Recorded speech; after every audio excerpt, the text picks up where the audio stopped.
ನಾವು ಸ್ವಲ್ಪ ಬೆಲೆ ಹೆಚ್ಚು ಮಾಡಿದ್ರೆ ಅದು ಕೇಂದ್ರ ಸರ್ಕಾರದ ಜವಾಬ್ದಾರಿ ಇದೆ ಅದರಿಂದ ಅವ್ರು ಎದ್ವಾತದ್ದು ಬೆಲೆಗಳನ್ನು ಏರಿಸೋದ್ರಿಂದ ಎಲ್ಲ ಇಡೀ ದೇಶದಲ್ಲಿ ಆಹಾರ ಪದಾರ್ಥಗಳು ಗ್ಯಾಸು ಪೆಟ್ರೋಲು ಡೀಸೆಲ್ ಹೆಚ್ಚಾಗಬೇಕಾದ್ರೆ ನರೇಂದ್ರ ಮೋದಿಯವರು ಕಾರಣ ಬಿಜೆಪಿಯವರು ಕಾರಣ.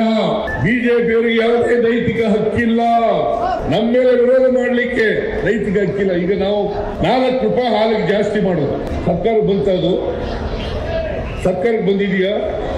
4 ರೂಪಾಯಿ ನೇರವಾಗಿ ರೈತರಿಗೆ ಹೋಗಿದೆ, ನಮಗೆಲ್ಲಿದೆ ಬೆಲೆ ಹೆಚ್ಚು?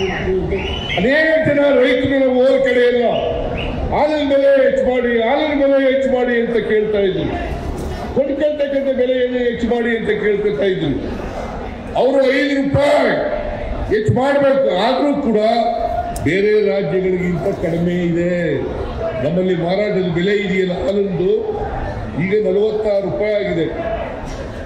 ಬೇರೆ ರಾಜ್ಯಗಳಲ್ಲಿ ಆಂಧ್ರದಲ್ಲಿ 60 ರೂಪಾಯಿ ಇದೆ, ಗುಜರಾತ್ನಲ್ಲಿ 55 ರೂಪಾಯಿ ಇದೆ, ಗುಜರಾತ್ನಲ್ಲಿ 52 ರೂಪಾಯಿ ಇದೆ. ಅಮೂಲ್ 52 ರೂಪಾಯಿ, ನಮ್ದು 46 ರೂಪಾಯಿ.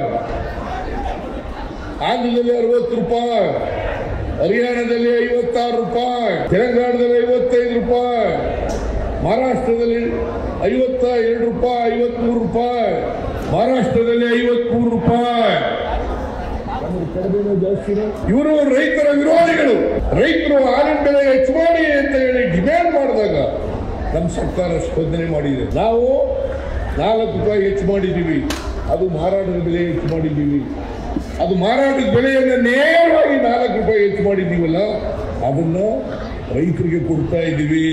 ಇವತ್ತು 5 ರೂಪಾಯಿ ಸಬ್ಸಿಡಿ ಕೊಡ್ತಾ ಇದ್ದೀವಿ ನಾವು. ಅದನ್ನ ಮುಂದಿನ ದಿನಗಳಲ್ಲಿ 7 ರೂಪಾಯಿ ಮಾಡ್ತೀವಿ. 5 ರೂಪಾಯಿ ಸಬ್ಸಿಡಿ ಪ್ರತಿ ಲೀಟರ್ ಹಾಲಿಗೆ, 5 ರೂಪಾಯಿ ಸಬ್ಸಿಡಿ.